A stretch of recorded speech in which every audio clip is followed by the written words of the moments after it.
গাইবান্ধার গোবিন্দগঞ্জে future cadet একাডেমির মেধাবৃত্তি পরীক্ষার ফলাফল প্রকাশ এবং পুরস্কার বিতরণী অনুষ্ঠান অনুষ্ঠিত হয়েছে। গোবিন্দগঞ্জ উপজেলার প্রতিনিধি নূর আলম সিদ্দিকের প্রতিবেদনে থাকছে বিস্তারিত। শুক্রবার সকালে গোবিন্দগঞ্জ সরকারি উচ্চ বিদ্যালয় প্রাঙ্গণে আয়োজিত অনুষ্ঠানে বৃত্তিপ্রাপ্ত শিক্ষার্থীদের মাঝে পুরস্কার বিতরণ করেন সরকারি ক্যাডেট কলেজের সাবেক অধ্যক্ষ ও ফিউচার ক্যাডেট একাডেমির প্রতিষ্ঠাতা চেয়ারম্যান ডক্টর আব্দুল মজিদ।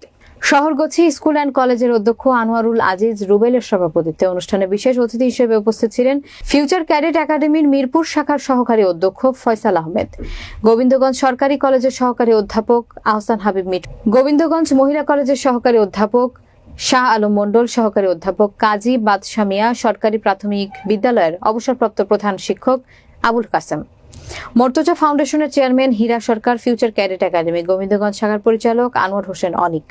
এ সময় উপজেলার বিভিন্ন স্কুলের মোট 157 জন বৃত্তিপ্রাপ্ত শিক্ষার্থীর মাঝে সার্টিফিকেট, কলম, গেঞ্জি, ক্রেস্ট ও নগদ অর্থ প্রদান করা হয়। এছাড়া প্রথম, দ্বিতীয় এবং তৃতীয় স্থান অর্জনকারী শিক্ষার্থীদের ল্যাপটপ, ট্যাব ও স্মার্ট ওয়াচ উপহার দেওয়া হয়।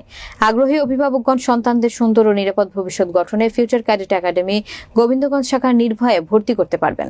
এখন থেকে ফিউচার ক্যাডেট একাডেমি গোবিন্দগঞ্জ শাখা হতে শিক্ষার্থীরা দেশের বিভিন্ন ক্যাডেট কলেজে ভর্তির সুযোগ পাবে।